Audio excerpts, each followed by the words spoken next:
Nessa aula de hoje, parasitologia, é o parasita que eu vou abordar com vocês aí, vai ser o Ascaris lumbricoides, né, a lombriga, bem um parasita aí que é bem comum, se a gente for pensar aqui no Brasil, bem comum em diversas regiões, né, principalmente regiões que são menos desenvolvidas. É mais uma vez a questão do saneamento básico vai estar muito relacionado aí com a presença ou não dessa parasitose. Então, o Ascaris lumbricoides seria esse agente etiológico que eu vou tratar hoje, né? E lembrando um pouco já da tríade lá da epidemiologia, né? O Ascaris lumbricoides vai ser esse agente biológico, né? No caso, o hospedeiro pode ser agente ou podem ser outros animais ali, e também o ambiente vai ser algo muito importante para determinar ou não a presença dessa parasitose. Como eu disse, ambientes aí que têm piores saneamentos básicos, piores condições de saneamento básico, em que as pessoas geralmente são mais carentes desse tipo de coisa, costumam ter uma quantidade maior de pessoas infectadas com esse parasita, né, infectadas com essas lombrigas, com o Ascaris lumbricoides. E fazendo inicialmente aquela classificação para mostrar toda a relação aí filogenética desse parasita, mais uma vez, esse é um parasita aí que é um nematóide, então aí dentro do filo Nematoda, dentro da classe Caesernintea, no caso agora vai estar dentro da família Ascarididae, o do gênero Ascaris, né, a espécie principal aí relacionada com esse parasitismo no ser humano seria Ascaris lumbricoides, a clássica lombriga que a gente conhece. Né? Isso seria esse parasita aí que está relacionado com essa doença aí, né, com essa patogenia. Vai ser um parasita de intestino delgado de humanos e suínos. Talvez vocês já até viram, por exemplo, foi para alguma fazenda ou algo do tipo na região, né, que matou algum porco ou algo e viu lá, após fazer aquela limpeza dele, esses vermes lá dentro, né? Então é bem comum de ser encontrado aí em suínos e vai causar a doença que é chamada de ascaridíase, a presença desse parasita, mas é uma doença que vai depender também muito da quantidade de parasita que a pessoa tem ali no seu intestino delgado. Se ela tem só alguns desses parasitas, acaba que ela não vai sofrer tanto com essas ascaridias e com essa patogenia. Né? Mas se ela já tiver uma grande quantidade desses parasitas ali no intestino delgado, ela pode ter diversos problemas associados a isso. Eu vou falar disso posteriormente, mas dependendo da quantidade é necessário até cirurgias, né, relacionadas com esse para a remoção desses parasitas ali, porque eles vão causar uma obstrução ali no intestino, né? Então, pode vir a ser uma condição muito grave. E é um parasita que tem uma ampla distribuição geográfica, né? Sendo mais frequente, principalmente em locais que têm condições climáticas que sejam favoráveis a ele. Né? Por exemplo, os ovos precisam ali de condições mais de certa forma mais quentes ali, amenas, né, entre 25 e 30 graus ali, como condição ideal, dependem também de uma umidade para que eles consigam se desenvolver. Então, essas condições ambientais, condições climáticas vão ser muito importantes para a ocorrência dessa parasitose. Mas também a questão do desenvolvimento socioeconômico da população é algo que vai influenciar muito na prevalência dessa parasitose em determinadas regiões. É bem claro de se observar, por exemplo, que regiões que têm um desenvolvimento socioeconômico maior vai ter uma menor quantidade de pessoas contaminadas com esse parasita. E já em locais que têm condições socioeconômicas piores, vão ter pessoas mais contaminadas com esse parasita. Então, aí mostra bem claro, né, como a questão ambiental, no caso, o ambiente social, vai afetar na presença ou não dessa parasitose, desse parasita. Vamos falando um pouco sobre a morfologia. Ele vai ter as formas adultas, além dos ovos, que eu vou mostrar daqui a pouco, e as formas adultas, no geral, elas são bem similares, o macho e a fêmea são similares, eles têm algumas diferenças ali, existe um certo dimorfismo sexual, tá? Mas, no geral, as formas adultas né, vão ser essas formas mais longas, né, mais robustas. A fêmea geralmente é mais robusta do que o macho, né, a fêmea é maior e mais gordinha aí, né, mais grossa, como a gente consegue ver na imagem. Eles vão ser, as formas adultas vão ser cilíndricas, né, tendo as extremidades afiladas, então que vão fazer essa pontinha, digamos assim, né? No macho vai ter uma certa diferenciação, né? O macho vai ter essa volta, no caso, esse encurvamento aí da região posterior, né? Mas os dois, o macho e a fêmea, vão ter as extremidades afiladas. O tamanho é variável de acordo com o número de parasitas e o estado nutricional do hospedeiro, né? Então vamos supor que tem poucos parasitas ali, e o hospedeiro ele tem um estado nutricional bom, né? Ele ainda se alimente bem, ele ingira muitos nutrientes, né? Esses parasitas vão conseguir ter um tamanho correspondente a isso, né? Se for uma grande quantidade de parasitas naquele hospedeiro já afetando ele, eles podem ser em tamanhos menores ali. E vão ter longevidade de 1 a 2 anos. Então, isso seria, né, se a gente for pensar, o tempo em que esse parasita vai conseguir sobreviver ali dentro do intestino delgado e, durante esse tempo, né, ter a sua maturidade sexual e produzir ovos. Né? Uma das coisas bem características do Ascaris lumbricoides é que ele tem uma capacidade reprodutiva muito grande. As fêmeas conseguem colocar, né, liberar mais de 200 mil ovos. Então, durante um certo período. Né? Então, mostra, né, como essa capacidade reprodutiva, essa adaptação morfológica, essa adaptação foi importante para o parasitismo, né, para esse parasita se manter. Falando um pouco aí do macho, dessa forma adulta ainda, eles vão ter aí cerca de 20 a 30 centímetros de comprimento, com essa coloração mais leitosa aí, né, a gente consegue ver bem claro na imagem. Na extremidade anterior, né, o que, que eles vão ter? Eles vão ter essa boca, né, ou o vestíbulo bucal, e vão ter lábios fortes, né, com uma serrilha contendo dentículos. Para que serve isso? É uma adaptação muito importante para que eles consigam se fixar no intestino delgado. Então, essa seria uma característica também, uma adaptação que é importante para o parasitismo. Né? E depois dessa boca aí vai ter um esôfago musculoso ali e um intestino retilíneo. E a gente consegue ver uma parte disso, ó, nessa imagem aqui, já que a gente está analisando o macho, né? Aqui a questão da faringe dele ali, né? E descendo para as outras partes aqui do trato, né, intestinal dele, o intestino dele, essa partezinha amarela que a gente consegue ver aqui na imagem. Para baixo aqui já seria a parte reprodutiva.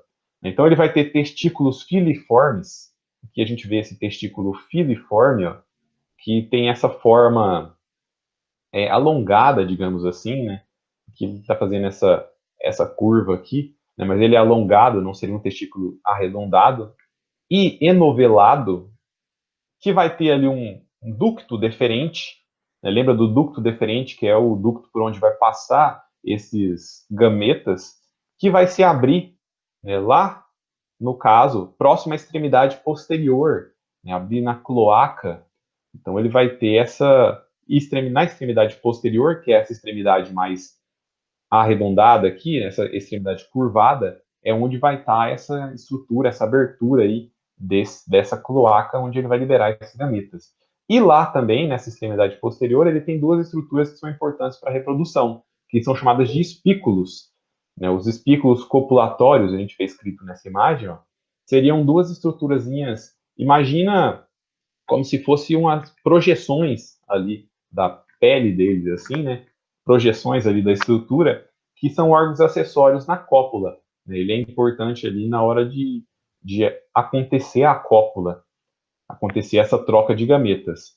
E no macho, algo bem característico é isso, né? A extremidade posterior vai ser encurvada para a face ventral. Ó. A gente vê isso aqui e vê isso claramente aqui. Ó. Isso aqui seria um macho, né? Uma lombriga macho, e a gente vê a extremidade posterior curvada para a face ventral, para a região ventral.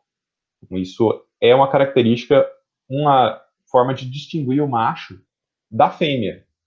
Né? Aqui, então, falando um pouco da fêmea adulta, que vai ser maior do que o macho, ó, tendo cerca de 30, 40 centímetros de comprimento, né? E mais robusta também, mais gordinha, maiorzinha do que o macho, vai possuir ali, né? Aqui a gente vê, ela também tem aquela questão dos lábios para se fixar, vai ter também o intestino, né, o sistema digestivo dela aqui, né, aquelas partes, a faringe e assim por diante. Com relação à parte reprodutiva, que é importante, vai ter ovários, né, 2 ovários filiformes e anovelados, aqui a gente vê um do lado de cá, né, que vão continuar aí, né, por ovidutos. Vai ter um útero diferenciado ali, né, que se une à região da vagina, que fica no terço anterior, né, dessa fêmea. Então, ela vai ter toda essa estrutura reprodutiva responsável, como eu disse, por produzir uma grande quantidade de ovos. E a extremidade posterior da fêmea vai ser retilínea. Ela não tem aquela, isso é uma característica distintiva agora da fêmea, ela não vai ter a curvatura ventral. A fêmea tem essa região posterior ali mais reta do que o macho, né? Aqui a gente vê a imagem de 2 fêmeas, né? A gente vê que as 2 porções delas ali são mais retas, são mais retilíneas, não tem aquela curvatura ventral. Isso é uma forma de diferenciar, né? Então, existe um dimorfismo sexual. A gente consegue ver que o macho é diferente da fêmea, a gente consegue diferenciar isso. Falando um pouco dos ovos. Então, os ovos geralmente vão ter essa cor mais branca, que, em virtude do contato com as fezes, né? Eles vão ser liberados pelas fezes ali, e eles acabam tendo uma coloração mais castanha, vão ter essa estrutura mais ovalada, né, cerca de 50 micrômetros de diâmetro, e eles vão ter algumas membranas. Você consegue ver, quando você observa esse ovo, que ele tem algumas membranas ali, né, que vão ser, no caso, por exemplo, uma cápsula que é formada ali, uma cápsula espessa, que é formada pela secreção da parede uterina, essa cápsula de mucopolissacarídeo. A gente vê isso aqui na imagem, ó. Essa camada aqui laranjado, mais externa, seria essa cápsula mais externa. O que mais que eles vão ter, né? Vão ter uma membrana média de quitina. Então a gente vê aqui, ó, chitinous layer. Então essa outra membrana aqui seria essa de quitina que está envolvendo ele. E além dessa, né, no caso não é só quitina, tá? Quitina e proteínas.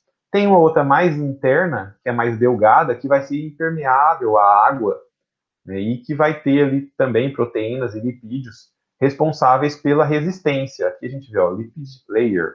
Então, seria essa terceira camada. Então, esse ovo vai ter essas 3 camadas, né? Uma que é secretada pela parede uterina, uma outra que é de quitina e proteína, e uma outra que é de proteína e lipídio, que dá uma resistência, uma impermeabilidade nesse ovo. E lá dentro é onde vão estar as massas germinativas, né? Vão estar as estruturas ali que vão passar pelo processo de divisão para formar as larvas, né? Eles vão ter, vocês vão ver aí que o Ascaris lumbricoides ele vai ter larvas diferentes que vão ser formadas. Tá? Mas isso, no caso, a gente vê, existe também a diferenciação entre ovos fertilizados e ovos não fertilizados. Porque o que acontece? Do 200 mil ovos que eu falei, por exemplo, que a fêmea pode colocar, pode liberar, não necessariamente todos eles vão ser ovos fertilizados. Lembra que o macho precisa liberar os seus gametas ali para que a fêmea, no caso, durante a cópula, para que haja a fertilização desses ovos. Uma grande parte desses ovos pode ser não fertilizado, então eles não vão dar prosseguimento e não vão formar larvas. E é possível diferenciar isso quando são observados. Então, os ovos que são fertilizados, ó, eles vão ter essas características. São, se a gente for pensar, mais ovais, né, menos alongados. A gente vê a parte interna aqui, ó, a região germinativa interna mais claramente, mais definida. A gente vê que tem uma separação entre essa camada mais externa e também essa camada germinativa mais interna, enquanto os ovos não fertilizados são alongados. E aqui a gente vê claramente e a gente não consegue definir tão bem, né, as camadas aqui, ó, a gente não separa tão bem a região da camada externa com a região interna, né, que vai ser formada principalmente por grânulos de proteína. Então, isso seria a diferenciação desses ovos, né? É bem claro a gente ver um ovo fertilizado e um ovo não fertilizado, bem fácil de distinguir. E aqui mostrando também, né, outras características desses ovos, né? Aqui seriam ovos férteis, né, que a gente consegue ver as camadas que eu falei e ver a parte germinativa. Aqui embaixo a gente vê ovos não férteis, ovos não fertilizados. Então esses ovos mais alongados têm uma diferenciação clara da região germinativa ali dentro. Aqui a gente vê comparando os dois, ó, um ovo fertilizado e um não fertilizado. E o que pode acontecer? Algumas vezes os ovos férteis eles podem não ter a membrana, uma membrana ali mais externa, então eles poderiam ter essa característica também. Ó. Então aqui está mostrando esses ovos que são chamados de decorticados, que é quando eles não têm uma das membranas. Então a gente vê isso aqui e vê isso aqui, ó. Esse seria um ovo que não tem a membrana mais externa e esse é um ovo que tem a membrana mais externa. Então é bem claro, a gente consegue ver bem claramente isso. E aqui embaixo, ó, esse videozinho que está passando aqui, ele estava mostrando, no caso, ele estava mostrando bem um ovo que já tinha a larvinha lá dentro, que já estava bem, essa larvinha já estava até se movimentando lá dentro.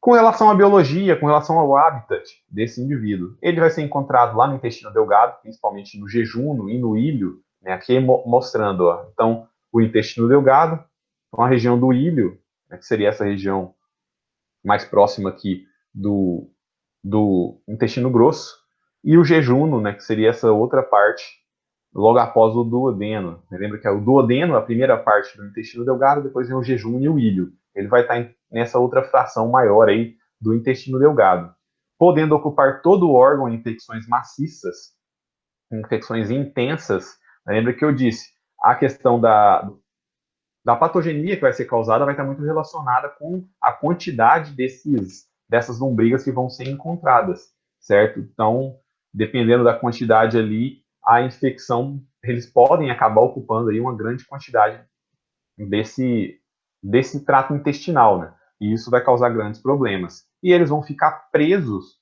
com o auxílio dos lábios que eu falei. Então, aqueles lábios vão se fixar na mucosa do intestino ali, para que eles consigam ficar fixados e eles também podem migrar pela luz intestinal, eles podem acabar se movendo ali dentro daquele intestino. Falando um pouco sobre o ciclo biológico, É um parasita monoxênico, então ele tem um hospedeiro só, que é onde ele completa esse seu ciclo de vida, e ele depende desse hospedeiro para completar o ciclo de vida, sendo que o hospedeiro pode ser o ser humano, ou então pode ser suínos, por exemplo. Lá no hospedeiro definitivo é onde ele vai atingir a maturidade sexual, vai produzir os ovos, e a fêmea pode ovipor aí cerca de 200 mil ovos não embrionados por dia. Então mostra a capacidade reprodutiva dessa fêmea. E os ovos férteis vão precisar de temperaturas ali entre 25 e 30 graus, uma umidade alta até 70%, oxigênio em abundância, para que eles tornem-se ali embrionados e tenham a larva, que é a larva infectante, a L3 aí. Então existe uma fase que esse ovo vai passar no ambiente, mais uma fase dentro ainda desse ovo, para até que esse ovo embrionado seja ingerido e a pessoa seja contaminada por esse parasita. Então, falando dentro do ovo, falando desse ciclo biológico dentro do ovo, imagina o seguinte: uma pessoa contaminada libera suas fezes ali, e essas fezes estão contaminadas com ovos fertilizados, ovos fertilizados aí desse Ascaris lumbricoides. Esse ovo fertilizado em condições ideais de temperatura, umidade e assim por diante, ele vai começar, então, o seu processo ali de embrionia. Então, aquela massa germinativa vai começar a se dividir, por exemplo. Então, essa região central aqui, que seria essa massa germinativa, começa a se dividir, a gente vê isso aqui, até formar aí, então, a primeira larva, que é do tipo rabiditoide. Essa primeira larva vai se transformar na larva chamada de L2, que é do tipo aí rabiditoide ainda também, e depois essa larva vai se transformar em larva do tipo L3, que é a larva do tipo filarioide, que é a larva infectante. Então, para uma pessoa se infectar, ela precisa ingerir, no caso, um ovo embrionado com essa larva L3. Se ela ingerir um ovo, por exemplo, que não esteja embrionado, que ainda não esteja com uma larva na fase infectante, provavelmente ela não vai ter esse problema, Ela não vai ser contaminada. E essa forma infectante aqui consegue ficar no solo ali viável por vários meses. Aqui a gente consegue ver, eu coloquei as imagenzinhas comparando, ó. Então aqui a gente vê, no caso, né, o início desse processo de embrionia ali, né, de divisão celular, aqui ele já mais avançado, ó, a gente consegue ver mais divisão, e aqui a gente já vê com a larva L3, ó, com a larvinha lá dentro, a gente vê ela bem clara lá dentro. Né? Então esse ovo embrionado, né, vai ser o que é ingerido pelo hospedeiro e que vai contaminar ele. Então não existe, essa larva não vai sair do ambiente, né? Não existe uma fase aí de vida livre dela. Tudo isso aí está acontecendo dentro do ovo, né, mais no ambiente. Após a ingestão desse ovo contendo essa larva L3, né, esse ovo vai atravessar ali todo o trato digestivo, né, o líquido que vai existir aqui, né, o ácido que vai existir no estômago vai ajudar a quebrar essas camadas que vão existir ali. Depois que passou, teve essa liberação da larva ali, ela vai atravessar a parede intestinal na altura do seco, que é uma região ali do intestino grosso, vai cair nos vasos linfáticos, nas veias e vai chegar na região do fígado. Após alguns dias, ele vai migrar para a região do coração e depois vai chegar no pulmão. Né? E ali no pulmão, depois de alguns dias, essas larvas vão se mudar, vão sofrer uma transformação para a larva L4, vai cair nos capilares, né, e nos alvéolos e vai sofrer uma mudança para a larva L5. Então é isso acontecendo no pulmão ainda. A L3 chegou lá, sofreu essas duas mudas e virou a larva L4 e L5 depois. Essa larva L5 vai subir pela árvore brônquica até chegar na traqueia. Quando chega ali na traqueia e na faringe, elas podem ser engolidas, né, deglutidas, e é assim que elas vão chegar lá no intestino delgado, ou elas podem ser expelidas, né, uma tosse ou algo do tipo. É bem comum, então, em uma pessoa que está infectada com isso, né, ou tem uma infecção maciça, algo do tipo, elas desenvolverem tosse, né, algo do tipo. Então, isso é por conta desse momento em que essas larvas vão subir por essa região para que sejam deglutidas. Quando deglutidas, vão chegar no intestino delgado, vão se fixar lá no intestino delgado, principalmente o jejum e o milho, e depois de alguns dias, aí cerca de 60 dias, elas vão atingir a maturidade sexual e vão passar a produzir ovos que vão ser liberados com as fezes. Então, esse seria o ciclo biológico aí do Ascaris lumbricoides. Então, como acontece a transmissão? Vai ser através da ingestão aí de água ou de alimentos contaminados que vão ter a larva L3, essa larva filarioide. Mas também pode ser por meio de poeira, né? Aves, insetos também são capazes de veicular mecanicamente os ovos. Então, isso daí, né, é um problema. Esses organismos carregando esses ovos e pousando em comidas, em alimentos, pode ser uma forma de contaminação. E uma das coisas que a literatura registra muito é da contaminação, por exemplo, de hortaliças ali, por meio da irrigação por águas contaminadas. Então, locais ali que a água que acaba irrigando certas hortas pode ser um dos focos de contaminação em alguns locais desses parasitas, né, do Ascaris lumbricoides.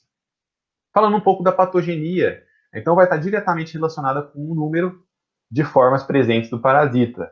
Então, se a pessoa tem muito, ela vai sofrer com uma patogenia pior, né, com a doença pior.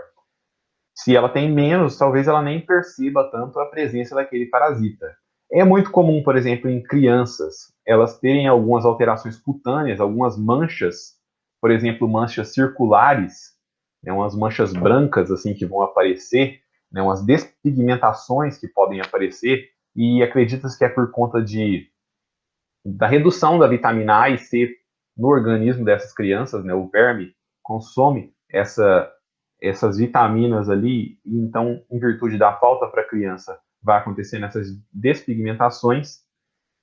E a patogenia, como eu disse, vai depender do número de formas, e essas larvas em infecções maciças, elas podem levar, por exemplo, a lesões hepáticas e pulmonares. Né? Lembra que elas vão migrar por por esses órgãos, vai migrar pelo pulmão e pelo fígado. Então, elas podem causar isso, pode causar ali febre, a tosse, mais uma vez, né, em virtude daquele movimento, daquela migração das larvas do pulmão para a região da traqueia e da faringe, pode causar dispneia, eosinofilia, né, isso principalmente nas infecções maciças, que são as que vão causar, né, os principais problemas. Os vermes adultos, né, e infecções médias e maciças também podem causar um problema muito grande. Né? Um dos principais problemas, aqui mostrando, ó, no vídeo aqui do lado, mostrando uma infecção maciça por esses vermes. Então, dependendo da quantidade, ó, é necessário um procedimento para você remover esses vermes do intestino, para que seja possível desobstruir essa região intestinal. Né? Isso acontece em infecções maciças, né, em que tem uma grande quantidade desses vermes aí, né, e a pessoa afetada está sofrendo muito com esses vermes. Né? E essas infecções médias e maciças podem causar diferentes ações, por exemplo, ações expoliadoras em virtude do consumo ali de nutrientes daquela pessoa, né, levando ali uma subnutrição, a um depauperamento, tanto físico quanto mental dessa pessoa, pode causar uma ação tóxica. Por quê? Porque o seu corpo vai reagir àquele parasita, né, àqueles parasitas. Então, vai ter uma reação de antígenos parasitários, né, de anticorpos também. Então, seu corpo vai tentar reagir à presença desses parasitas. A ação mecânica, por quê? Esses parasitas ali no intestino, né, eles vão causar uma irritação, por exemplo, em virtude da sua fixação naquele intestino, né, em virtude também da sua migração naquelas estruturas, né, pode levar à obstrução, que é o que a gente está vendo aí nesse vídeo. Então, essas ações mecânicas vão ser causadas aí por conta disso, né? E vão ser mais propensas, no caso, né? Crianças são muito mais propensas a esses tipos de complicação por conta do tamanho do intestino, né? Intestinos menores, então uma certa quantidade desse parasita já é o suficiente para causar problemas. E também eles podem causar problemas em virtude da localização ectópica, que é quando eles atingem outros locais não habituais, então atingem o apêndice, canais do pâncreas, ouvido médio, narinas, podendo levar a outros problemas, né? Atingindo canais do pâncreas, por exemplo, a obstrução desses canais do pâncreas pode causar problemas muito graves, né, nesse órgão, no pâncreas, e também em outras funções intestinais. Então, aí, mostrando o que essas infecções médias e maciças podem causar. O diagnóstico. Então, o clínico, usualmente, é bem difícil de acontecer. A pessoa pode não ter, né, não demonstrar sintomas facilmente identificáveis ali, né? E mais uma vez, a gravidade da doença vai ser muito determinada pelo número de vermes que infectam cada pessoa, né? Pode ser que, por exemplo, a gente tenha lombriga, mas a gente não está sentindo nada nesse momento, porque a gente tem praticamente nada, né? Mas se tiver uma grande quantidade, aí pode ser que você apresente sintomas. Geralmente é necessário um diagnóstico laboratorial, né? A pesquisa de ovos nas fezes é uma das formas a ser feita. Pode ser feita por essa técnica de sedimentação espontânea, né? E um outro método é esse método chamado de cato modificado por CATS, né? Aqui mostrando que ele serve também para observar ovos de Schistosoma mansoni. Então você pega esse material, né, essas fezes, faz a deposição sobre um papel, filtra esse material e assim por diante, né? Aqui todo o processo laboratorial para que seja possível observar esses ovos nas fezes ali, né? Ovos de eumínus. Então, o tratamento, né? Várias drogas aí são utilizadas, cerca o albendazol, mebendazol e assim por diante, para o tratamento e para o controle de eumínus que vão ser transmitidos para o solo. Então, esse tratamento não é só para lombriga, também é para outros eumínus. E também existem tratamentos complementares, né? Cita-se de algumas plantas ali que são utilizadas que têm atividade antieumíntica, e a sua utilização ela é importante e ideal porque tem poucos efeitos colaterais, o nível de toxicidade é baixo, é de baixo custo, de fácil acesso.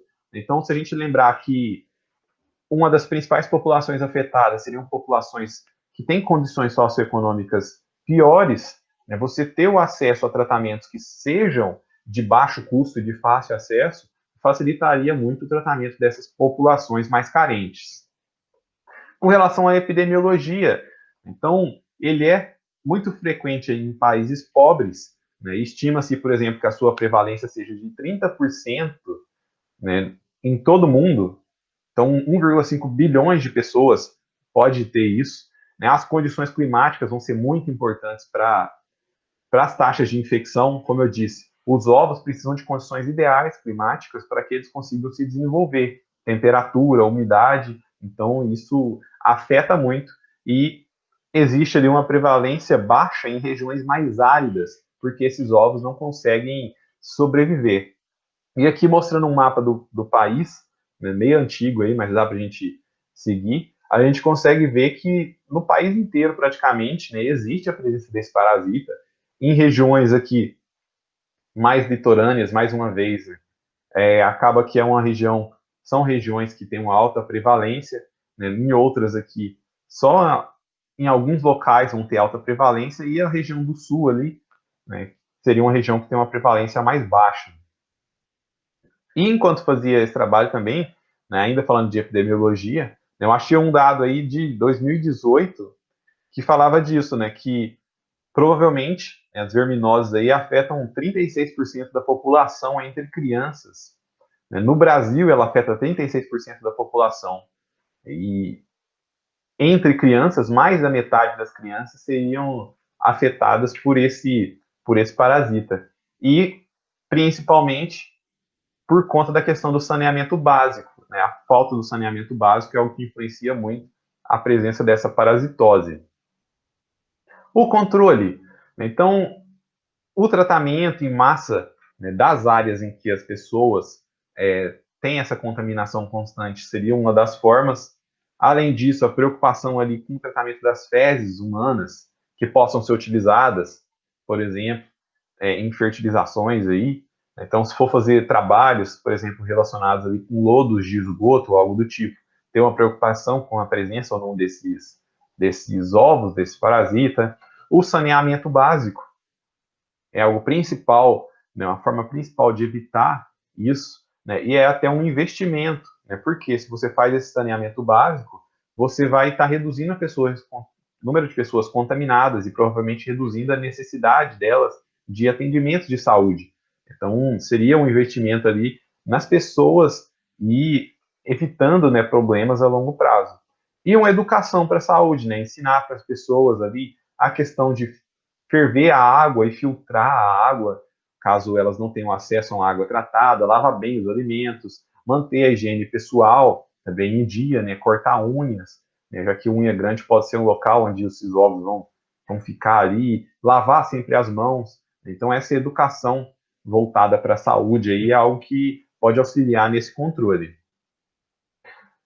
Então é isso, né? Nossa aula de hoje, essa daqui seria uma imagem só mostrando que vai estar na nossa, nas nossas questões lá, né? E aqui eu não vou dar spoiler das nossas questões, eu não vou falar sobre essa imagem, ela ficou aqui por acaso, né? Mas está relacionada com isso. Né?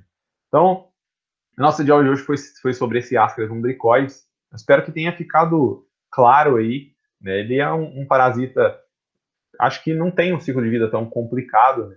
Tirando a parte de dentro do ovo lá, que tem algumas fases, mas ele é bem tranquilo de entender.